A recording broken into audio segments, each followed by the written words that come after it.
જેતપુરની તાસીર છે અને જેતપુરે જે તાકાત બતાવી છે એ તાકાતથી જુસ્સાથી આખા ગુજરાતના ખેડૂતોને જે એક હિંમત આવી છે અને જે ગુજરાતનો ખેડૂત બહાર નીકળો પોતાના સ્વખર્ચે આજે જેતપુરની ધરતી ઉપર સમર્થન દેવા હજારોની મેદની નહીં પણ લાખોની મેદનીમાં જે આજે જેતપુર આવી રહ્યો છે અને પોતાનું સમર્થન બતાવી રહ્યો છે. કારણ કે જ્યાં એકલ દોકલ ગામડા છે, જ્યાં નાના તાલુકા છે, જ્યાં નિર્બળ છે, જ્યાં સંખ્યાબળ નથી, ત્યાં એ લોકો વિરોધ કરી શકે તેમ નથી. આ ભાજપની તાનાશાહી સામે એકજૂટ થવું જરૂરી છે.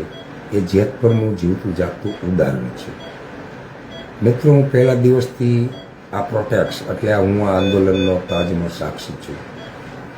ખૂબ સંઘર્ષ કર્યું, પોલીસ સાથે ઘર્ષણ કર્યું, તંત્ર સાથે ઘર્ષણ કર્યું.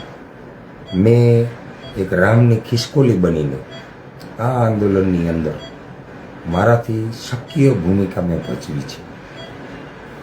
મારું જેતપુરમાં કોઈ પણ ખેતર નથી, જમીન નથી, થાંભલો નથી આવતો, વિસ્તાર નથી આવતો.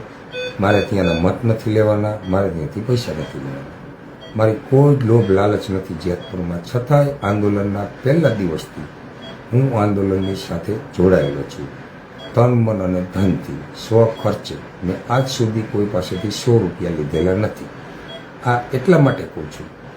હવે હું મારી